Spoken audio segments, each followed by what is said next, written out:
Okay, the last section of the notes is really just comparing this relationship between exponentials and logarithms. There are a couple questions in your Google form that just ask you about like those inverse relationships. So I'm just gonna kind of give you a chance to sort of build that out. So do feel free. So like number one, you're gonna see that these are inverses of each other.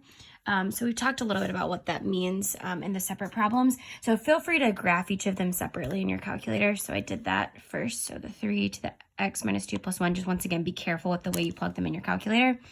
And then log 3x minus 1 plus 2. Go ahead and plug both those in if you'd like. You can sketch the graphs. You can sort of see what we're working with here. But the other way that we looked at it in our notes without the calculator, which is actually not, that doesn't take that much longer. We're just going to follow a quick table value. So we'll do -1, 0, and 1. And let's see what happens with this exponential. So if I have 3 to the x minus 2 plus 1. All right, if I plug in that -1 for x, I get 3 to the -3, which is going to become 1 over 27 plus 1. So that's like 1.000000001.0000 something, right? 1.00, which is like 2. Okay, very, very close, like almost past 1, but not quite. All right, then the next one is going to be 0. So 3 to the 0 minus 2 is, so 3 to the 0 minus 2 is going to be 3 to the -2 plus 1. So that's going to be 1 over 9 plus 1. So that's also 1.0000, just like 3. It's a little bit bigger than this one, but not much. All right, and then number 1, then if I plug in 1, 3 to the 1 minus 2 is going to be 3 to the -1 plus 1, which is just going to be 1/3 plus 1.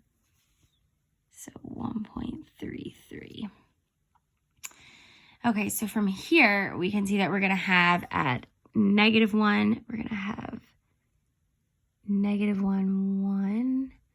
Then we have 0, 1. It's getting slightly bigger. And then 1, 1.3. So this is going to be going like flatlining here and then increasing. All right, so now let's go ahead and fill in our information here. The domain is all real numbers. Why is it all real numbers? Because it goes infinite to the left, infinite to the right. Remember, this is exponential, so I don't have any discontinuities in that domain. The range, though, does not go up and down forever. It goes up forever to a positive infinity, but it actually never is going to go below 1. So it goes y is greater than 1. It's not equal to 1 because it's an asymptote there. The y-intercept, we found that that was going to be at 0, like 1.0003. It was basically 1 and 1/9. So you guys can calculate that. Actually, let me get that exact answer so I'm not confusing you. It's actually 1.111. That's my bad. 1.111. Let me change that down here. Don't be lazy. Do actual calculations. Not like this button. Okay, 1.111. All right, and then the asymptote is, remember, it's horizontal, right? So it's going to be y equals 1. And then the increasing interval, it's increasing from left to right forever and ever and ever. So it's increasing from -infinity to infinity. Decreasing interval, it's never going down, so there aren't any. And then that in behavior is as x approaches infinity, f of x also approaches infinity. It's going up as x approaches -infinity. F of x is approaching 1. All right, so let's look at the similarities here when I go to do the logarithms. Well, the good news is we know that these are inverses of each other, right? Because if I have x minus 2 in the exponent, it's now plus 2 on the outside, right? Remember, inverses are the exact opposite. So then if I have the x minus 1 in parentheses here, it's actually plus 1 on the outside, right? And we can check just to make sure. So just to make sure these are inverses, let's find out. So if I have my exponential,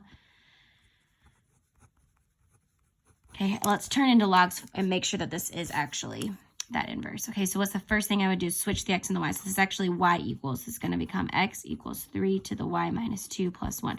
Why do I switch the x and the y? Well, I want every single thing to be the inverse operation, right? So in order for that to happen, I've got to make sure I switch the x and the y so that I'm then moving everything to the other side. All right, now I want to isolate, when I'm turning this into a log, I want to isolate this. So I've got to subtract the 1 first. All right, now I want to turn into a log, so it's going to become log base 3.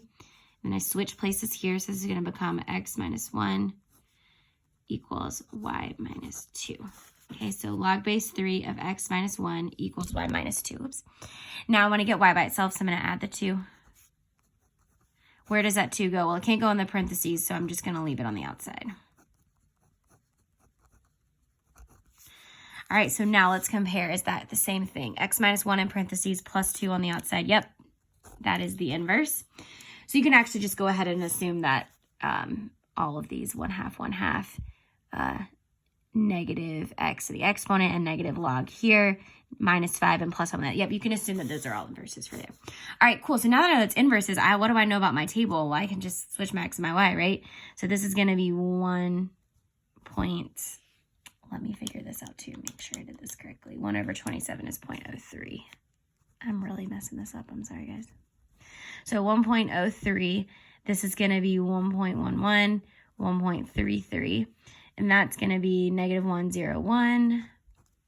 All right, and then we are going to sketch this graph. So 1.03, -1. So let's go over here.